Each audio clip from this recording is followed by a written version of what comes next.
আসসালামু আলাইকুম রহমতুল্লাহ। প্রথমে শুভেচ্ছা জানাই আমাদের এইচএসসি পরীক্ষার্থীদের।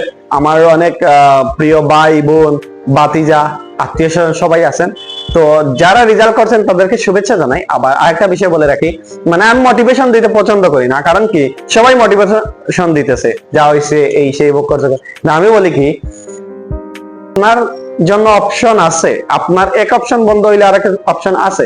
তবে আমাদের প্রবলেমটা হচ্ছে কি, বর্তমান গভর্নমেন্ট যে পরিস্থিতিতে পরীক্ষাটা নিছে আসলে টাফ পরিস্থিতি। তবে আমাদের উচিত ছিল যে আমাদের সময়ের সাথে বিষয়গুলো মানিয়ে নেওয়া। যেমন আমাদের কিছু বলি, আমাদের ফ্যামিলি এইরকম আশা করছে, এইরকম হইছে, অনেক সময় হয়।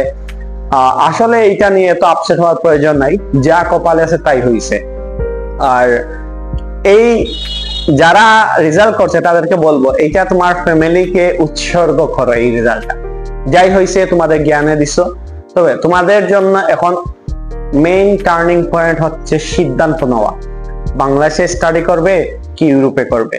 তুমি যদি ইন্টারন্যাশনাল স্টুডেন্ট হও তাহলে তোমাদের আর্টস রিলেটেড যারা, তারা 2.50 উপরে রেজাল্ট পাইলে ভালো, আর সায়েন্সে এরা 3.50 উপরে পাইলে আলহামদুলিল্লাহ, ভালো একটা সাবজেক্টে ইন্টারন্যাশনাল স্টুডেন্ট হতে পারবে, অ্যাব্রোড গিয়ে লেখাপড়া করতে পারবে। তোমাদের জন্য অস্ট্রেলিয়া খুলে দিছে, ইউকে খুলে দিছে, ইউএসএ তো আছে, কানাডা আছে, ইউরোপের প্রায় দেশ তোমাদের জন্য ওপেন আছে। তবে তোমাদের কি কথা মনে করে দেই, এখানে তোমরা ট্রাই করবে আইএলটিএস এ 6.5 এর আপ উপরে নিতে।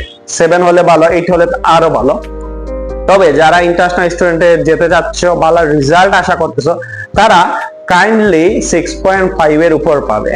আর আরেকটা বিষয়, অনেকে আছে অনেকের সাবজেক্ট চয়েস করে ফেলছে। যেমন আমার এক ভাতিজা চয়েস করছে সাইবার সিকিউরিটি, আর অনেকে পছন্দ আছে computer science, arts related subject, বিভিন্ন সাবজেক্ট। তবে হ্যাঁ, এইটা রেজাল্টের উপর ভেরিফিকেশন করে, তবে এতটা এফোর্ট বা এতটা মানে এফেক্ট পড়ে না একজন স্টুডেন্টের উপর।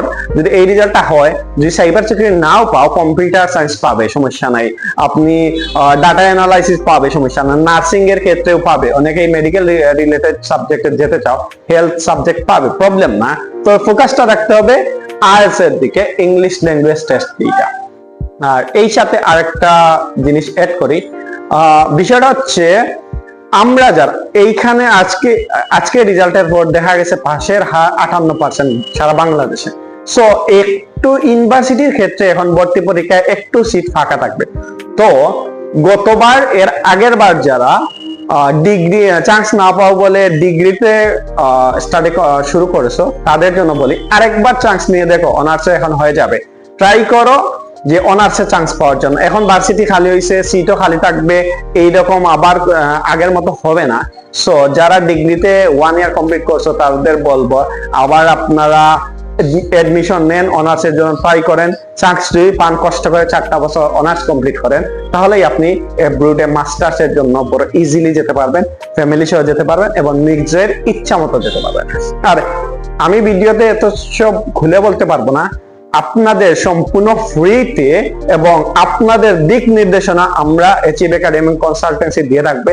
আপনাদের যে কোনো প্রয়োজনে চলে আসুন আমাদের অফিসে। আমাদের অফিস হচ্ছে শিবগঞ্জ পয়েন্ট উপস্থিত রোড, সিলেট।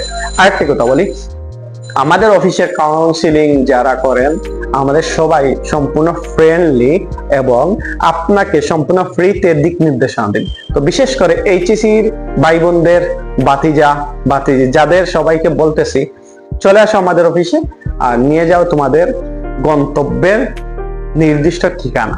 ধন্যবাদ।